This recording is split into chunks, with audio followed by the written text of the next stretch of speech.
जनमानस अमृत में आप सभी का स्वागत है। प्रसंग महाभारत से है।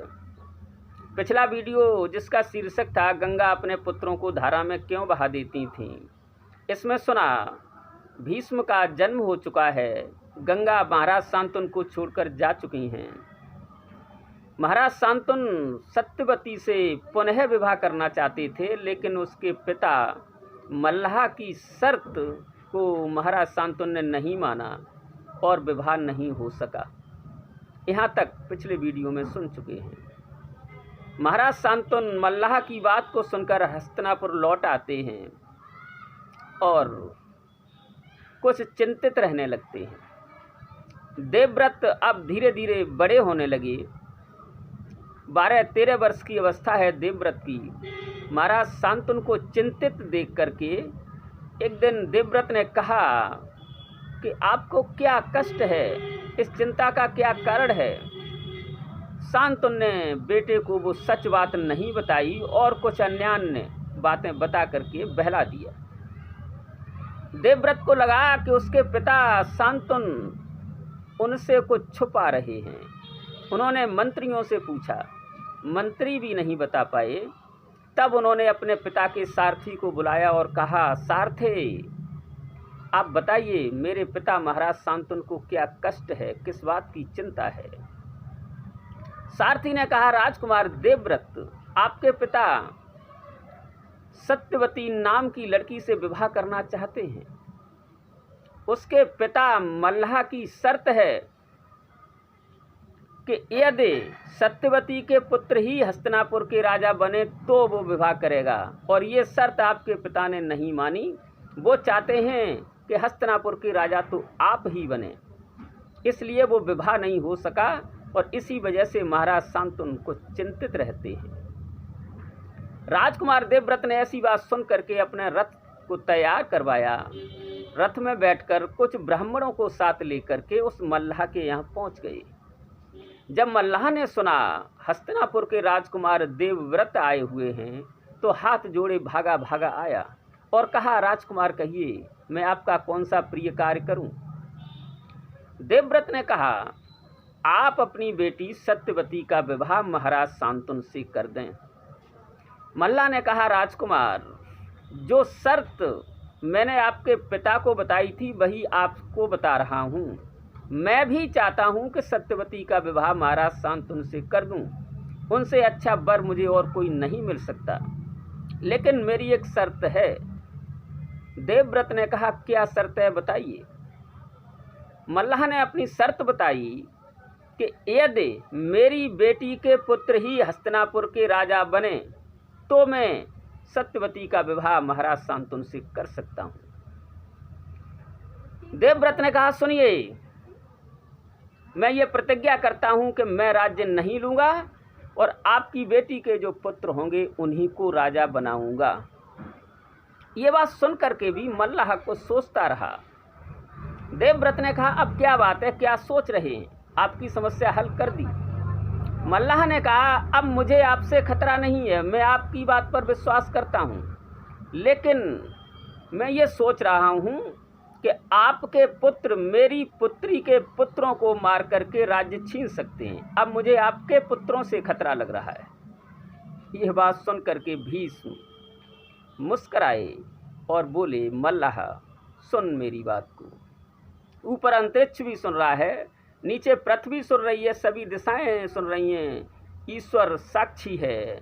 मैं प्रतिज्ञा करता हूँ आजन्म ब्रह्मचारी रहूँगा, विवाह ही नहीं करूँगा। ये सुन करके वहाँ पर जितने लोग थे सभी चकित रह गए। भीष्म प्रतिज्ञा कर डाली, बड़ी भयंकर प्रतिज्ञा कर डाली।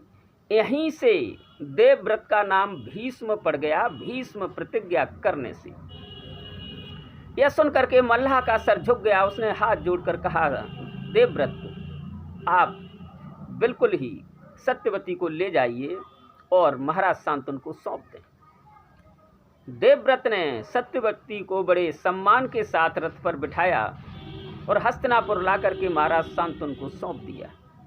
महाराज शांतनु ने विधिवत सत्यवती से विवाह किया और जब उन्होंने ये सुना कि सत्यवती से उनका विवाह कराने में देवव्रत ने कितनी बड़ी कीमत चुकाई है, 2 प्रतिज्ञा की हैं। एक तो राज्य नहीं लेंगे, दूसरा विवाह ही नहीं करेंगे। ये बात सुन करके महाराज शांतनु को बड़ा दुख हुआ। उन्होंने देवव्रत को बुलाया और कहा, बेटा ये तुमने क्या कर डाला। देवव्रत ने कहा, उस पर सोचने की कोई ज़रूरत नहीं है, अब तो वो हो चुका। महाराज शांतनु ने कहा, बेटा देवव्रत जाओ, मैं तुम्हें वरदान देता हूँ कि आप अपनी इच्छा से जब तक चाहें जीवित रह सकते हैं। महाराज शांतनु सत्यवती के साथ रहने लगे। कुछ समय के बाद 2 पुत्र हुए। चित्रांगद बड़े का नाम था, विचित्रवीर छोटे का नाम था। कुछ समय बाद महाराज शांतनु की मृत्यु हो गई। शांतनु की मृत्यु के बाद भीष्म ने सत्यवती के बड़े बेटे चित्रांगद को गद्दी पर बिठाया, हस्तिनापुर का राजा बनाया। चित्रांगद बड़े पराक्रमी बलशाली होने के साथ साथ घमंडी भी थे। एक बार किसी वन में घूमते समय उन्हें अपने ही नाम के गंधर्व से भेंट हो गई। उस गंधर्व से चित्रांगद का वाद विवाद हो गया किसी बात पर, और दोनों में ये तय हुआ कि युद्ध हो जाए हम दोनों में, कौन बलशाली है। हम दोनों में से एक ही चित्रांगद रहेगा, 2 चित्रांगद नहीं रहेंगे। चित्रांगद, हस्तिनापुर के राजा चित्रांगद ने ये शर्त स्वीकार कर ली, और महाभारत में ऐसा प्रमाण है कि कुरुक्षेत्र के मैदान में चित्रांगद गंधर्व में और चित्रांगद में 3 वर्ष तक युद्ध चला। दोनों अकेले अकेले युद्ध करते थे, इसलिए तीसरे के प्रवेश करने की कोई जगह भी नहीं थी वहाँ। तो दोनों युद्ध करते रहे 3 वर्ष तक, और 3 वर्ष बाद चित्रांगद नाम के गंधर्व ने हस्तिनापुर के राजा महाराज चित्रांगद का वध कर दिया, उन्हें मार डाला। ये सूचना जब हस्तिनापुर पहुंची, सत्यवती ने अपने बड़े पुत्र की मृत्यु का समाचार सुना तो बड़ा भारी दुख हुआ, सभी शोक में डूब गए। लेकिन क्या करते, यहाँ पर मनुष्य असहाय है, कोई उपाय नहीं है यहाँ पर मनुष्य का। भीष्म ने अपने भाई के सभी प्रेत कार्य किए। उसके बाद जो सत्यवती का छोटा बेटा था विचित्रवीर, उसे हस्तिनापुर का राजा बना दिया। हालांकि विचित्रवीर अभी युवावस्था को प्राप्त नहीं हुए थे, फिर भी राजा उन्हें बना दिया और राज्य स्वयं देखने लगे। कुछ समय बाद जब विचित्रवीर युवावस्था को प्राप्त हुए तो सत्यवती ने कहा, बेटा भीष्म, अब अपने छोटे भाई विचित्रवीर का विवाह करो, जिससे इस कुरुवंश को आगे का सम्राट मिल सके। उसी समय भीष्म ने सुना कि काशी नरेश अपनी 3 कन्याओं का एक साथ स्वयंवर कर रहा है। भीष्म ने अपने रथ को तैयार करवाया, कुछ सैनिक साथ लिए और काशी नरेश के यहाँ पहुँच गए जहाँ पर स्वयंवर हो रहा था। कुछ धर्मात्मा राजा थे, उन्होंने भीष्म का बड़ा सम्मान किया, लेकिन कुछ और मूढ़ राजा थे, वो हंसने लगे कि देखिए, इन्होंने तो आजन्म ब्रह्मचारी रहने की प्रतिज्ञा की थी, आज आ गए विवाह करने के लिए। जैसे ही तीनों बेटियां काशीराज की हाथ में जयमाला लेकर आईं, बड़ी बेटी का नाम था अम्बा, उससे छोटी अंबिका, उससे छोटी अम्बालिका। तो तीनों का रास्ता रोक करके भीष्म ने उन राजाओं से कहा, मैं इन तीनों लड़कियों को ले जा रहा हूँ। जैसे कि राजाओं के यहाँ शर्त होती है, मैं इनका हरण कर रहा हूँ, आप लोग अगर रोकें तो रोक लें। आपको युद्ध करने की पूरी छूट है, आप मुझसे युद्ध कर सकते हैं, जो जीतेगा वो इनको ले जाएगा। भीष्म ने उन्हें रथ में बिठा लिया और वे जो राजा आए थे वो सभी चारों तरफ से भीष्म को घेर कर खड़े हो गए। युद्ध हुआ। कुछ ही देर के युद्ध में भीष्म ने उन सभी राजाओं को पराजित कर दिया। उनमें राजा साल्व भी थे। साल्व ने ही कुछ देर तक जरूर भीष्म को परेशान किया।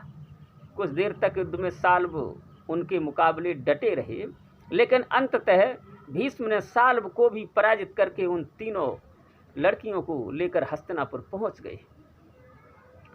जैसे ही वो उन तीनों लड़कियों का विवाह अपने छोटे भाई विचित्रवीर के साथ करने वाले थे, उनमें से बड़ी लड़की जो अम्बा थी, अम्बा ने कहा कि भीष्म, मैं बहुत दिनों से महाराज साल्व से प्रेम करती हूँ, मैं उन्हें पति मान चुकी हूँ, और अगर स्वयंवर होता तो मैं साल्व को ही अपने पति रूप में चुनती। मुझे आप साल्व के यहाँ जाने दें। तो भीष्म ने सोचा अगर ये पहले से ही साल्व को पति मान चुकी है तो इसे हम बिल्कुल साल्व के यहाँ जाने देंगे, क्योंकि इस तरह की लड़की का विवाह दूसरी जगह करना भी ठीक नहीं है। उन्होंने कुछ सैनिक और कुछ ब्राह्मणों को साथ करके अम्बा को साल्व के यहाँ भेज दिया। अब वहाँ क्या हुआ ये कथा बाद में लेंगे, अभी इस कथा को आगे बढ़ाते हैं। अम्बा को भेजने के बाद अंबिका और अंबालिका दोनों का विवाह विधिवत भीष्म ने अपने छोटे भाई विचित्रवीर के साथ करा दिया। विचित्रवीर दोनों सुंदर पत्नियों को पाकर बड़े प्रसन्न हुए और 7 वर्ष तक अपनी पत्नियों के साथ रहे। असंयम हो गया, संयम में नहीं रह पाए विचित्रवीर, जिसके कारण से क्षय रोग से ग्रस्त हो गए और 7 वर्ष पत्नियों के साथ रहने के बाद निसंतान ही उनकी मृत्यु हो गई। दूसरे बेटे की मृत्यु का समाचार सुनकर सत्यवती के ऊपर दुखों का पहाड़ टूट पड़ा। क्या करती? भीष्म ने विचित्रवीर के सभी प्रेत कार्य कराए। अब किसको राजा बनाया जाए हस्तिनापुर का? हस्तिनापुर की गद्दी खाली है। सत्यवती ने भीष्म से कहा, बेटा भीष्म, अब आप ही राजा बने हस्तिनापुर की। भीष्म ने कहा, माँ सत्यवती, ऐसा नहीं हो सकता। सूरज भले ही अपनी गर्मी को छोड़ दे, चंद्रमा अपनी शीतलता को छोड़ दे, इंद्र अपने पराक्रम को छोड़ दें, लेकिन भीष्म अपनी प्रतिज्ञा को नहीं छोड़ सकता। सत्यवती जानती थी भीष्म अपनी प्रतिज्ञा को नहीं छोड़ेंगे। उन्होंने कहा, अब तो न तो हस्तिनापुर का कोई राजा है और न ही विचित्रवीर का कोई बालक है जो बड़ा होकर के राजा बने। अब क्या होगा? ये कुरुवंश बेटा आगे कैसे चलेगा? मैं कहती हूँ विचित्रवीर की इन दोनों पत्नियों से आप ही संतान उत्पन्न करें, जिससे कुरुवंश का महाराज मिल जाए। भीष्म ने कहा, माँ ये भी नहीं हो सकता। तब सत्यवती ने अपने बड़े बेटे व्यास का आवाहन किया। व्यास सत्यवती से अविवाहित अवस्था में पैदा हुए थे। तो व्यास का जब आवाहन किया तो व्यास जी मंत्र की शक्ति से खिंचे चले आए, प्रकट हो गए सामने। कहा, माँ सत्यवती बताइए मुझे क्यों याद किया? सत्यवती ने सारी घटना उन्हें कह सुनाई कि बेटा ये कुरुवंश अब डूबने के कगार पर है। आपके छोटे भाई विचित्रवीर की 2 पत्नियां हैं, वो निसंतान हैं, उनके कोई पुत्र नहीं है। मैं चाहती हूँ आप उन दोनों पत्नियों से, विचित्रवीर की दोनों पत्नियों से संतान उत्पन्न करें, जिससे कुरुवंश आगे चले। व्यास ने कहा, माँ आपकी जैसी आज्ञा।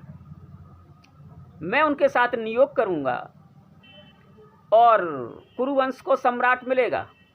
उस नियोग की विधि के अनुसार आप अपनी दोनों बहुओं से कहें कि 1 वर्ष तक मन को वश में करके जितेंद्रिय होकर के अपने को पवित्र करें।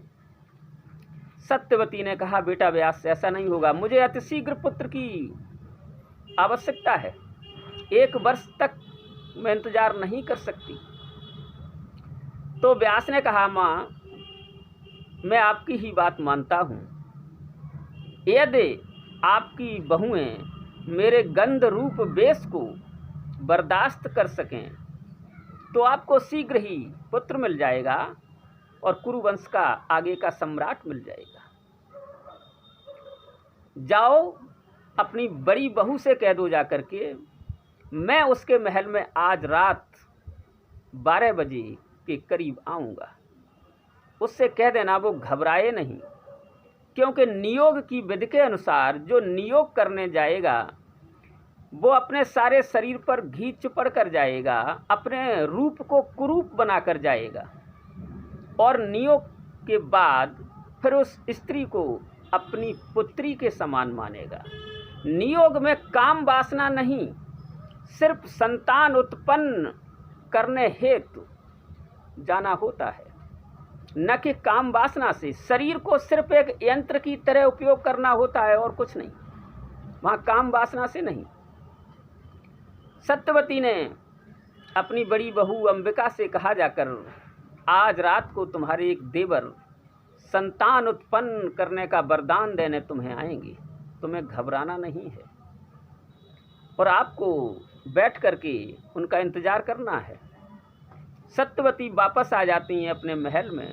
उधर जब समय रात का हुआ तो व्यास जी अपने विकट वेश में अंबिका के महल में प्रवेश करते हैं।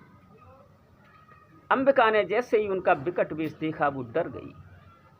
जैसे ही व्यास जी उसके नज़दीक समीप पहुंचते हैं, अंबिका डर के मारे अपनी आंखें बंद कर लेती है। कुछ समय बाद जब व्यास जी उसके महल से निकलते हैं, माँ सत्यवती के पास आते हैं, तो सत्यवती ने पूछा, कहिए बेटा व्यास, क्या कुरुवंश को नया सम्राट मिल गया है? उन्होंने कहा, हाँ माँ, मिल गया है, लेकिन वो सम्राट अंधा होगा, पुत्र अंधा होगा अंबिका का, क्योंकि मुझे देखकर उसने अपनी आंखें बंद कर ली, वो घबरा गई।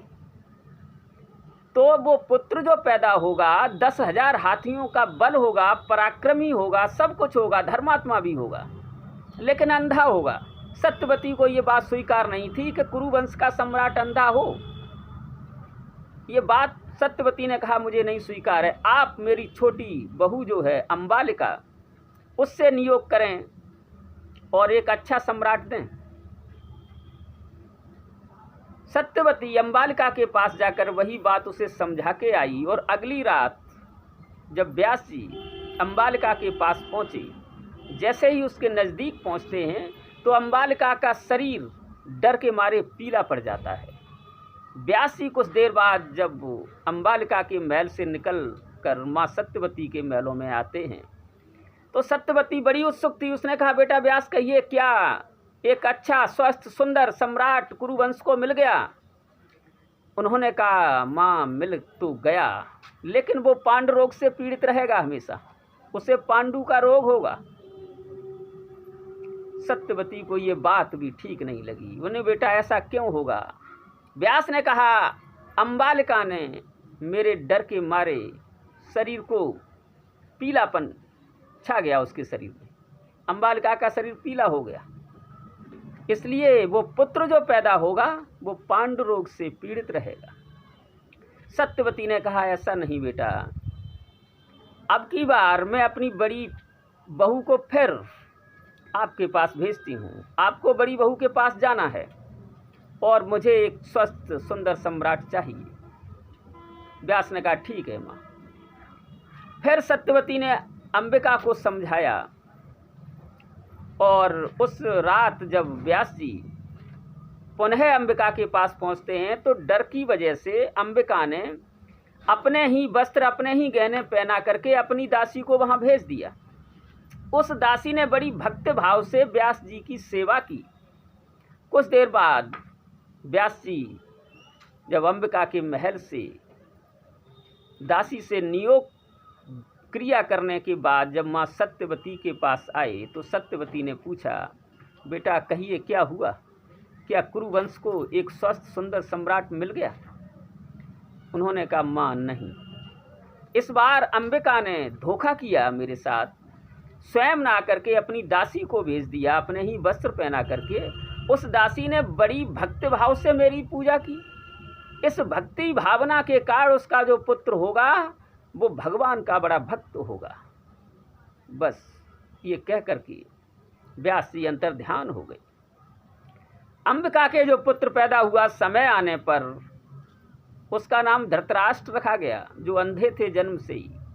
अंबालिका के जो पुत्र पैदा हुआ उनका नाम महाराज पांडु हुआ, और उस दासी के जो पुत्र हुआ उसका नाम विदुर हुआ। एक ही पिता होने के कारण तीनों भाई भाई थे। अब जो अंबा को भीष्म ने जो साल्व के यहाँ भेजा था उसका क्या हुआ, उसकी कथा जो है अगले वीडियो में देखेंगे।